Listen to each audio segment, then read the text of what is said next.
제가 먼저 읽겠습니다. 이날 곧 안식 후 첫날 저녁 때에 제자들이 유대인들을 두려워하여 모인 곳에 문들을 닫았더니 예수께서 오사 가운데 서서 이르시되 너희에게 평강이 있을지어다.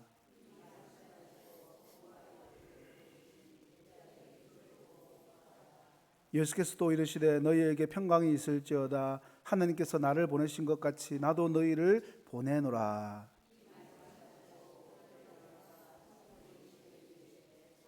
같이 읽겠습니다. 너희가 누구의 죄든지 사하면 사하여질 것이요 누구의 죄든지 그대로 두면 그대로 있으리라 하시니라. 아멘. 지난 수요 예배 말씀을 제가 전했었지 않습니까? 이제 2주 전이기 때문에 기억을 한번 되살려 보겠습니다. 우리는 유대인들이 두려워서 문을 꽁꽁 걸어 잠그고 떨고 있었던 그 제자들의 다락방을 봤습니다. 그 방 안에는 침묵과 실패감과 그리고 죽음에 대한 공포가 가득했습니다. 바로 그 절망의 한복판에 부활하신 주님이 찾아오셨죠. 주님은 배신감 때문에 화가 나서 그들을 꾸짖으시려고 온 것이 아니라 또 못 박힌 손과 옆구리를 직접 그들에게 보여주시면서 너희에게 평강이 있을지어다 라고 이렇게 선언을 하셨습니다. 우리는 그 말씀을 통해서 우리의 환경이 변해서 평강이 오는 것이 아니라 부활하신 주님을 바라볼 때 비로소 참된 회복이 시작된다는 사실을 배웠습니다. 그런데 여러분, 이 이야기는 거기서 딱 끝이 나지 않더라는 거죠. 오늘 우리는 질문 하나를 던져야 됩니다. 도대체 주님은 왜 평강을 주셨을까? 우리는 솔직히 평강을 휴식이나 쉬는 것 정도라고 생각하는 경향이 있습니다. 이제 좀 살만하다. 이제 주님 품 안에서 좀 쉬자. 하지만 주님은 그 평강을 휴식이 아니라 뭐라고요? 노란색? 출정식이라고 이야기합니다. 만약에 주님의 목적이 단지 제자들의 그 마음을 안정시켜 주는 것, 그들에게 평강을 주는 것 그 자체가 목적이었다면 오늘 본문은 20절에서 제자들이 주를 보고 기뻐하더라라는 말씀으로 끝이 나야 됩니다. 해피엔딩 아닙니까? 하지만 성경은 여기서 끝나지 않더라는 거죠. 주님은 그 평안과 기쁨을 회복한 제자들에게 곧바로 아주 충격적이고도 부담스러운 명령을 내리십니다. 먼저 19절과 21절 말씀을 비교하면서 한번 보세요. 주님은 방금 전에 19절에서 너희에게 평강이 있을지어다라고 말씀하셨는데 21절에 보니까 다시 또 똑같은 말씀을 반복하더라는 겁니다. 예수께서 또 이르시되 너희에게 평강이 있을지어다. 그리고 이어서 하시는 말씀이 하나님께서 나를 보내신 것 같이 나도 너희를 보낸다. 여러분, 주님은 왜 불과 몇 분, 몇 초 사이로 이렇게 똑같은 인사를 두 번씩이나 반복하고 있는 걸까요? 성경에서 반복을 한다는 것은 강조를 할 때도 반복을 하지만 그것을 넘어서 완전히 새로운 이야기가 시작된다는 뜻일 때도 많습니다.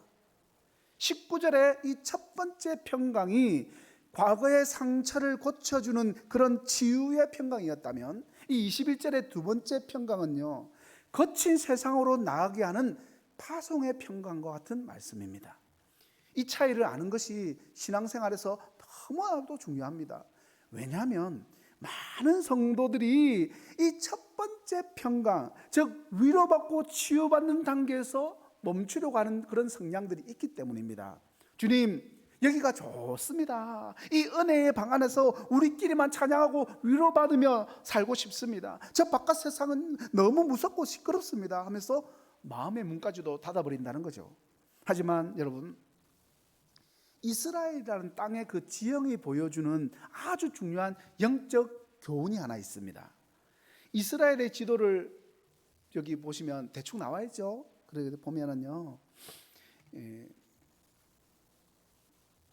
북쪽에서 남쪽으로 흐르는 요단강 줄기를 따라서 아주 유명한 두 개의 큰 호수가 있습니다. 하나는 북쪽에 있는 갈릴리 호수고 하나는 남쪽 끝에 있는 사해입니다.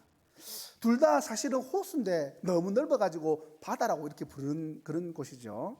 그런데 이 두 바다가 보여주는 모습이 하늘과 땅 차이만큼이나 다르다는 사실입니다. 이 북쪽의 갈릴리 바다를 가보신 분들이 있은지는 잘 모르겠어요.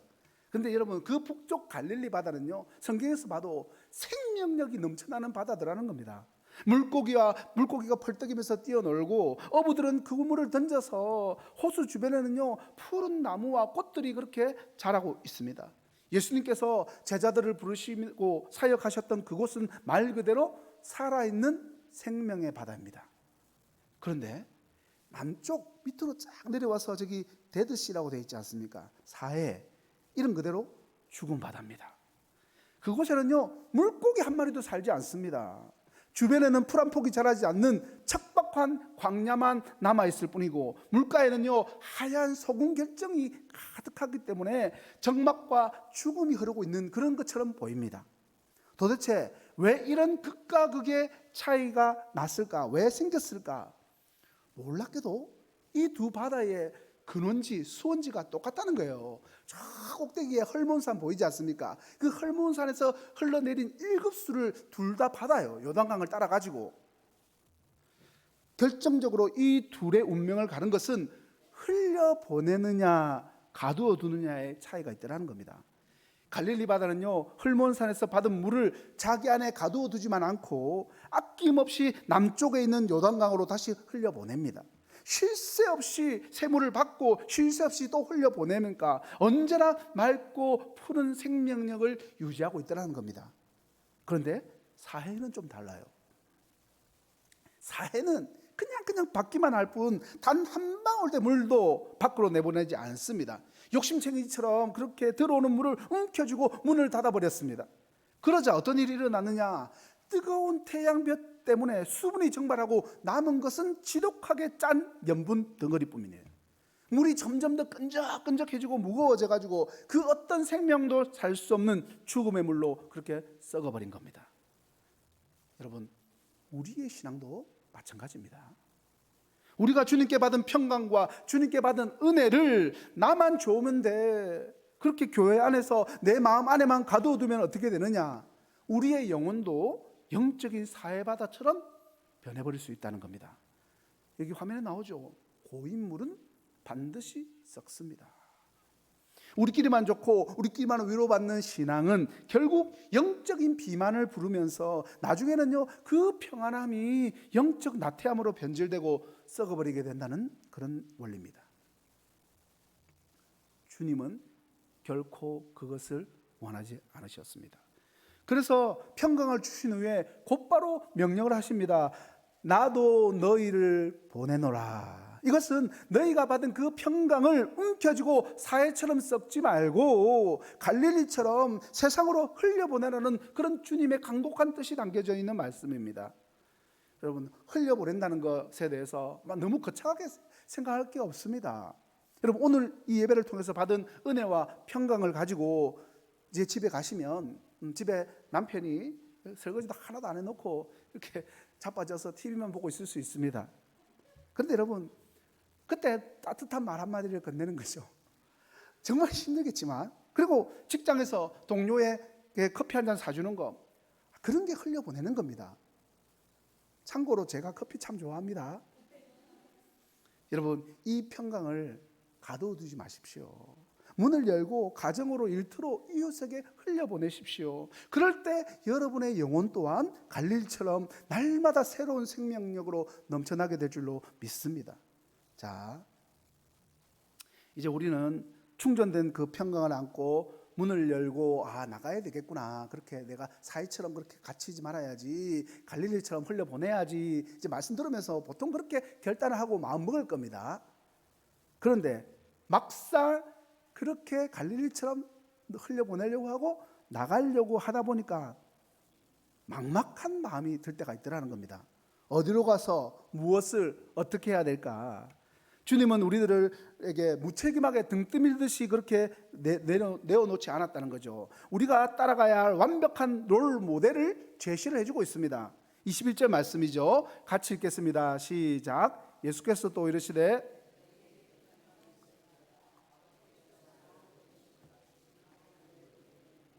여러분, 이 짧은 한 문장 속에 교회가 세상에서 살아남고 세상을 변화시키는 모든 비밀이 들어있다라고 해도 과언이 아닙니다.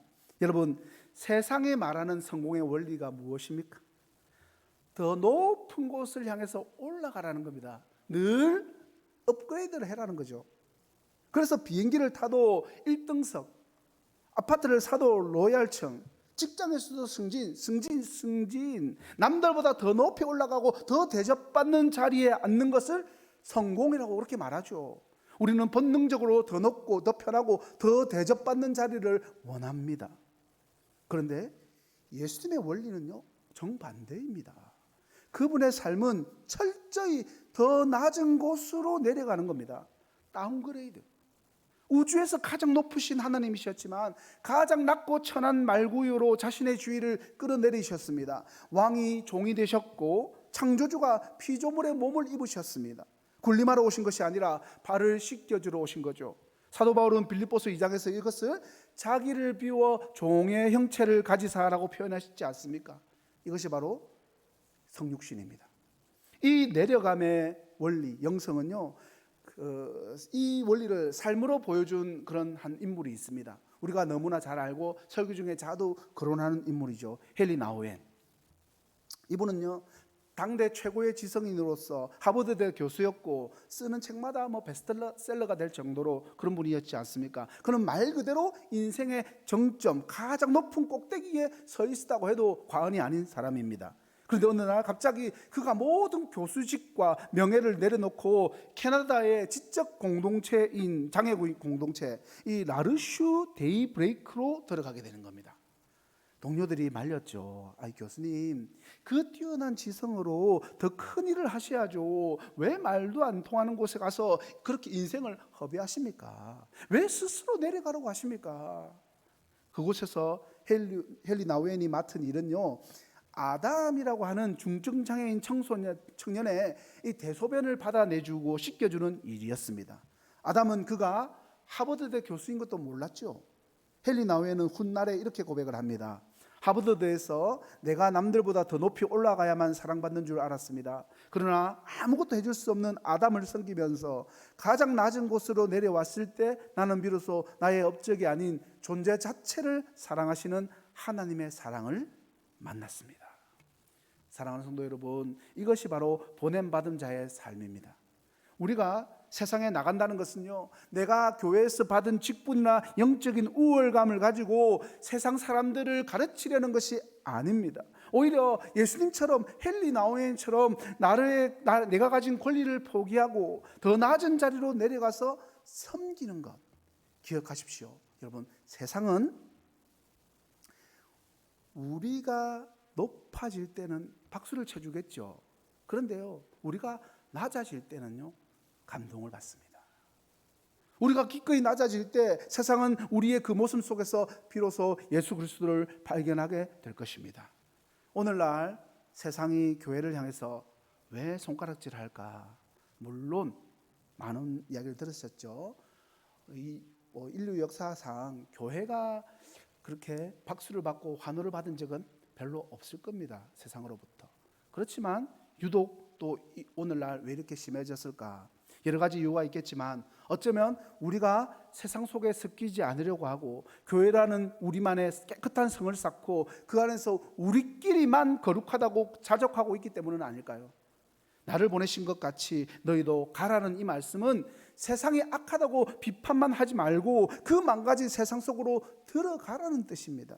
상처 입은 이웃, 까칠한 직장 동료, 말 안 통하는 가족 곁으로 다가가서 정죄의 손가락질 대신에 치유의 손을 내밀라는 겁니다. 우리가 심판자의 눈으로 세상을 바라보면 세상은 적군이겠지만 주님처럼 치유자의 마음으로 세상을 보면요, 세상은 하나님이 사랑하셔서 아들을 보내신 우리의 선교지가 되는 겁니다. 여기까지 말씀을 들으신 여러분들의 표정을 제가 한번 읽어보겠습니다. 제 눈을 피하시면 안 되는데 아마 이런 마음을 가진 분들도 있을 것 같아요. 목사님, 그 말씀 참 좋네요. 그래, 그 말씀이 정답인 거 알아요. 내가 몇 번을 들었는데 지금까지 설교로 인정합니다. 예수님처럼 낮아지고 섬기고 세상 속으로 들어가라. 너무 멋진 말인데요. 그런데 솔직히 자신이 없습니다. 교회 문 밖에만 나가면 세상은 정글이지 않습니까? 거기서 예수님처럼 살다가는 바보 취급당하기 딱 좋은 것 같습니다. 제 성격상, 제 믿음의 분량상 저는 도저히 그렇게 살 자신이 없습니다. 맞습니다. 솔직한 고백입니다. 저도 그랬습니다. 제가 40살 늦깎이로 신학교에 가기 전까지 제 마음 한구석에도 늘 이런 힘듦과 두려움이 자리 잡고 있었습니다. 말씀대로 살아야 하는데 세상은 너무 거칠고 내 힘은 너무나도 약하다. 만약에 주님께서 우리들에게 자, 방법 다 가르쳐 줬으니까 이제부터는 너희들 실력대로 한번 살아봐라. 파이팅! 그렇게 하고 우리를 등 떠밀기만 하셨다면 우리는 하루, 아니 1시간도 세상 가운데서 버텨낼 수 없을 겁니다. 우리에게는 그럴 힘이 없기 때문입니다. 주님은 우리의 이 연약함을 우리 자신보다 더 잘 아시는 분이십니다. 그래서 주님은요, 우리들에게 위대한 그 사명을 맡기신 후에 빈손으로 보내지 않으시고 그 사명을 감당할 수 있는 유일하고도 절대적인 능력을 부여해 주셨다는 겁니다. 내가 그것을 깨닫지 못하고 있을지 몰라도 이미 내 안에, 우리가 믿음으로 고백하는 그 순간 부어주신 능력입니다. 첫 번째, 능력의 원천이 뭐냐면 내 숨이 아닌 주님의 숨으로. 22절 보세요. 아주 독특하고 신비로운 장면이 나옵니다. 요한복음 말씀 읽으면서 제가 22절 이 말씀을 저도 그렇게 주목하지 않았던 것 같아요. 그런데 한번 주목해서 보세요. 22절 말씀 같이 읽겠습니다. 시작. 이 말씀을 하시고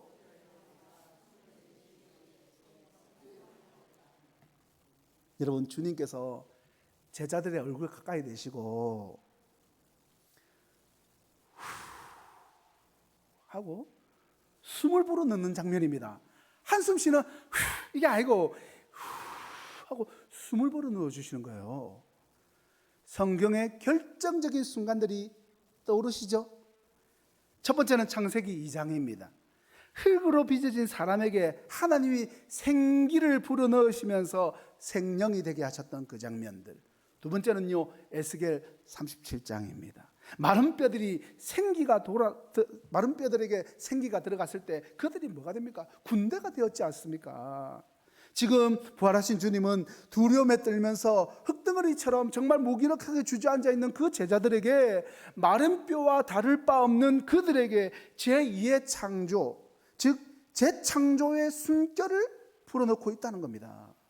너희의 의지, 너희의 결심 같은 그 옛사람의 숨으로는 세상을 이길 수 없는 건 내가 다 알거든. 그래서 이제는 내가 주는 새 생명, 그 하늘의 호흡, 성령으로 숨쉬면서 살아가라.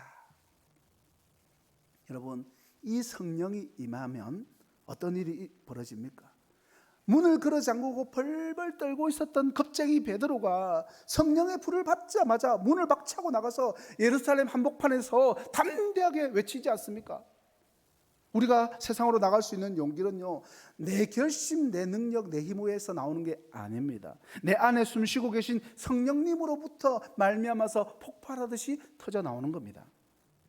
두 번째입니다. 우리에게는요, 위임된 권세가 있더라는 겁니다. 세상을 살리는 마스터 키가 우리 손 안에 주어져 있는 거예요. 성령을 주신 주님은 이제 교회된 우리들에게 놀라운 권세 하나를 지어주십니다. 23절 말씀 같이 읽겠습니다. 시작. 너희가 누구의 죄든지 사하면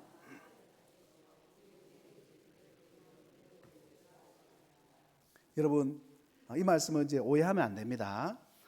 우리가 아마 판사처럼 너는 무죄, 너는 유죄라면서 판결을 할 수 있다는 뜻이 아니고, 죄를 사하는 권세는 오직 하나님께만 있습니다. 이 말씀은 우리들에게 복음을 선포하는 열쇠가 맡겨졌다는 그런 뜻입니다.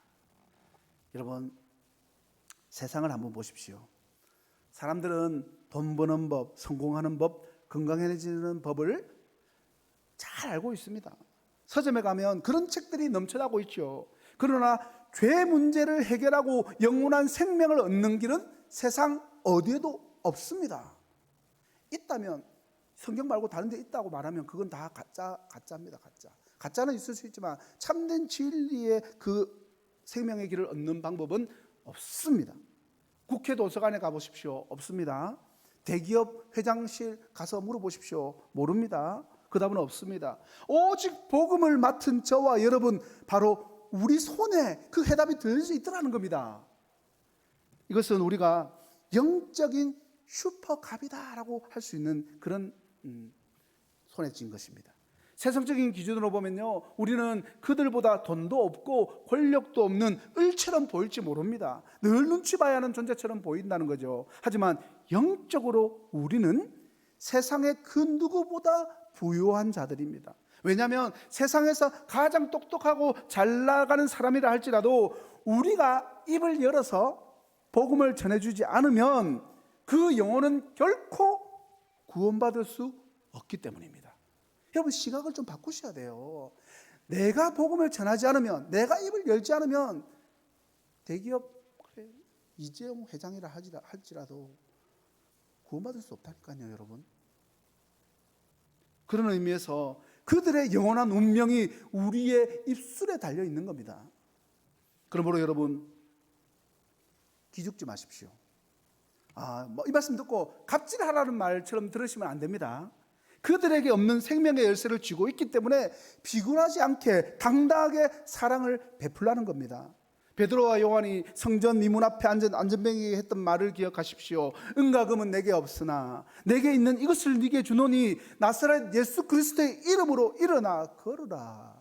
왜 은과 금은 없다고 말했겠습니까? 그것보다 더 귀한 것이라고 말하기 위한 겁니다. 우리는 세상에서 굽신거리러 가는 자들이 아닙니다. 죽어가는 자들에게 생명을 나누어 주러 가는 하나님의 대사다. 우리 전도대 이야기를 좀 하면, 전도대 목요일마다 나가서 전도를 한 2시간 정도 하는데요, 한 2시간 하는갑다 이렇게 생각할 수 있는데 좀 그렇게 쉬운 일만은 아닌 것 같습니다.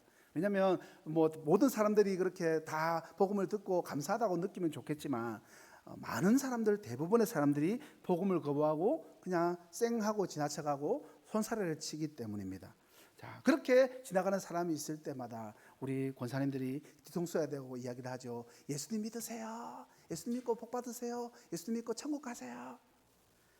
그 장면을 볼 때마다 그분들에게는 지금 하나님의 대사라는 이 특명이 마음이 있구나. 그리고 기죽지 않고 우리 손에 그 복음의 열쇠가 마스티가 들려있다는 것을 알고 있구나라는 것을 느끼게 됩니다. 말씀을 맺겠습니다. 사랑하는 성도 여러분, 요한복음 20장의 다락방 사건 전체를 한번 이제 마무리하면서 생각해 보시기 바랍니다. 두려움에 떨면서 문을 걸어 잠갔던 제자들에게 주님은 평강으로 찾아오셨죠.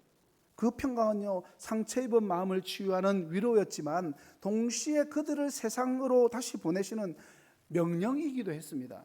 이제 주님의 음성을 들은 우리도 선택을 해야 됩니다. 여전히 닫힌 문 안에서 우리끼리만 여기가 좋사오니 하면서 안주를 할 것인가, 아니면 주님이 주신 평강과 성령의 능력을 입고 닫힌 문을 박차고 세상으로 나아갈 것인가. 어느 교회의 목사님이 하신 말씀이 생각납니다.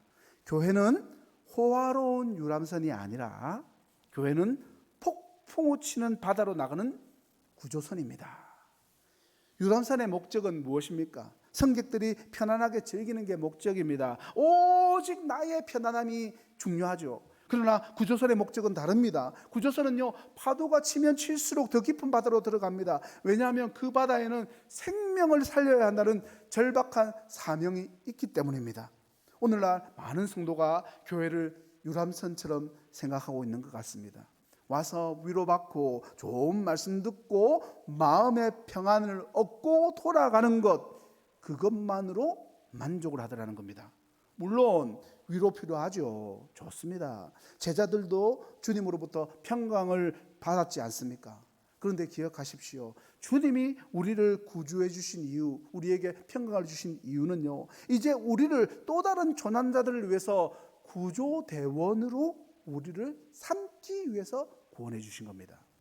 그런 의미에서 오늘 예배당 문을 나서는 순간 여러분들은 단순한 그냥 한 사람, 세상 사람 생활인 아닌 겁니다. 하나님께서 각자의 가정으로, 일터로, 학교로, 이웃에게로 파송하신 선교사입니다. 여러분이 만나는 그 까다로운 직장 상사, 속썩이는 자녀, 남편, 말통하지 않는 이웃, 그들이 바로 주님이 여러분을 보내신 선교지가 되는 거죠. 내일부터 시작되는 삶의 현장에서 거창한 전도가 안 되더라도 좋습니다. 마주치는 사람들, 그들을 보면서 물론 바로 그 자리에서 복음을 전하면, 말씀을 전하면 좋겠지만 그 쉽지 않을 때가 있을 겁니다. 그럴 때 일단 먼저 해야 될 것은요, 속으로 축복을 해주는 겁니다. 주님의 평강이 당신에게 있기를 원합니다. 나를 위해서 낮아지신 주님처럼 세상 속으로 들어가서 생명의 문을 여는 보냄받은 제자의 그 영광스러운 삶을 살아가는 저와 여러분 되시기를 주님의 이름으로 간절히 축원합니다. 기도하겠습니다. 사랑의 주님, 오늘도 저희에게 귀한 생명의 말씀을 들려주시니 감사를 드립니다. 주님, 세상이 무섭다고, 내가 상처받기 싫다고 문을 걸어 잠갔던 저희의 그 연약함을 이 시간 용서하여 주시옵소서.